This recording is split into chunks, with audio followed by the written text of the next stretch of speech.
नमस्कार मैत्रिणींनो, आज आपण अगदी 10 मिनिटात होणारी एक भाजी बघणार आहोत की आपली पटकन. तर इथे मी बटाटे उकडून घेतलेले होते आणि उकडून बटाट्याची आपल्याला रस्सा भाजी करायची आहे. तर ह्या ठिकाणी खोबरं, एक कांदा, लसूण आणि आलं. खोबरं छान भाजून घेतलेलं होतं, कांदासुद्धा भाजून घेतलेला होता आणि अशी ग्रेव्ही केलेली आहे. खोबरं, कांदा, लसूण, अद्रक याची अशी ग्रेव्ही करून घेतलेली आहे. आणि ती ग्रेव्ही त्याच्यानंतर ह्या ठिकाणी आपण इथे घरचेच लाल मसाला, काळा मसाला आणि हळद, तर हे थोडंसं पाणी टाकून आणि त्याचीसुद्धा आपण अशी इथे ग्रेव्ही बनवून घेतलेली आहे. तर असं सगळी ग्रेव्ही बनवून घेतलेली आहे. या ठिकाणी एक टमाटा घेतलेला आहे. तुम्हाला टमाटा टाकायचा असेल तर टाकू शकतात, नाही टाकला नाही तरी चालतो. त्याच्यानंतर आता आपण गॅसवर एक कढई ठेवलेली आहे. बघा इथे गॅसवर एक कढई ठेवली, तिच्यात आपण थोडंसं तेल टाकलेलं आहे. कढईत तेल छान तापल्यानंतर आपण इथे जिरं टाकणार आहोत थोडंसं. आणि एका बाजूला आपल्याला गरम पाणी करायला आपण एका छोट्या पातेल्यात इथे गरम पाणी करायला बाजूला ठेवलेलं आहे. आता आपण इथे जिरं टाकलेलं आहे. जिरं टाकल्यानंतर आपण जो मसाला वाटीमध्ये पाणी टाकून जो मसाला तयार करून ठेवलेला होता थोडासा, तर तो मसाला आपण या ठिकाणी तेलामध्ये परतवतो आहोत आणि जोपर्यंत त्याला तेल सुटत नाही तोपर्यंत आपण इथे हा मसाला परतून घेत आहोत. तर तुम्ही जर अशी उकडलेल्या बटाट्याची रस्सा भाजी पटकन अशी होते आणि उकडून जर ठेवलेले असतील बटाटे तर तुम्हाला अप्रतिम लागते, खायला खूप सुंदर लागते ही भाजी.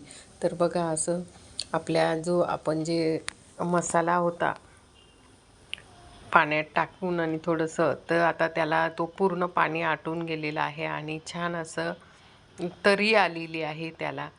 त्याच्यानंतर आपण इथे एक टमाटा होता तर तो मिक्सरमधून काढून घेतला. तर मग मी म्हटलीच की तुम्हाला जर टमाटा टाकायचा असेल तर तुम्ही टमाटा टाकू शकतात, नाही टाकला तरीही चालेल.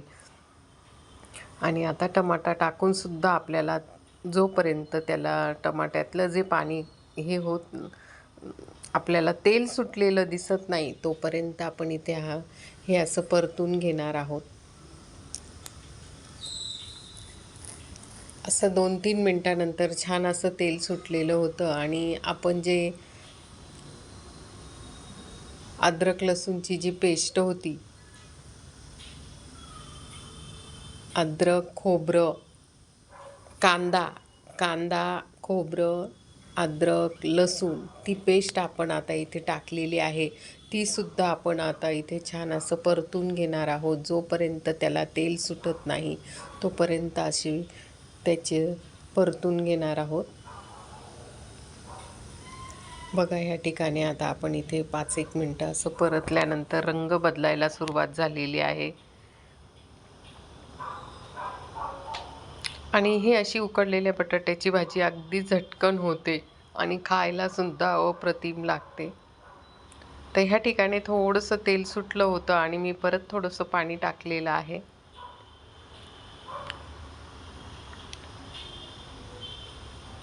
हे बघा अशी छान अशी ग्रेव्ही तयार झालेली आहे आणि रंगसुद्धा बदललेला आहे. त्याच्यानंतर आता आपल्याला ह्या ठिकाणी असं 5-1 मिनटं असं झाकण ठेवलेलं होतं. त्याच्यानंतर बघा या ठिकाणी छान असं तेल सुटायला लागलेलं आहे. परत थोडंसं पाणी, तुम्हाला जर रस्सा वाढवायचा असेल तर परत तुम्ही याच्यात थोडंसं पाणी टाकू शकतात.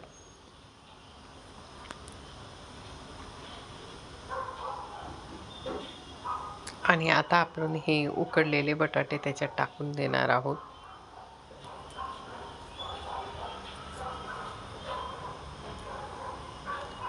आणि अगदी असे 5-1 मिनटं असं आपण फक्त ग्रेव्ही तयार झालेलीच होती आणि त्याच्यात आपल्याला जर थोडंसं वाटलं तर गरम पाणी वरून टाकू शकतो छान अशी. आणि उकळी फुटोस्तोपर्यंत आपण ही भाजी शिजवून घेऊ, कारण ऑलरेडी बटाटे जे आहेत ते आपले शिजलेले होते. आपल्याला जितकी ग्रेव्ही पाहिजे तेवढी ग्रेव्ही आपण करू शकतो आणि छान अशी झटपट अशी ही आता मीठ टाकलेलं आहे आणि बघा इथे कलर पण बदललेला आहे छान अशी, आणि कोथिंबीर टाकून छान अशी आपली भाजी तयार झालेली आहे. अशी अगदी 2-1 मिनटात अगदी छान अशी वरती तरंग येते आणि ही बटाटा ग्रेव्ही भाजी अगदी सुंदर आणि चविष्ट लागते. अशा पद्धतीने तुम्ही जरूर करून बघा. खूप छान.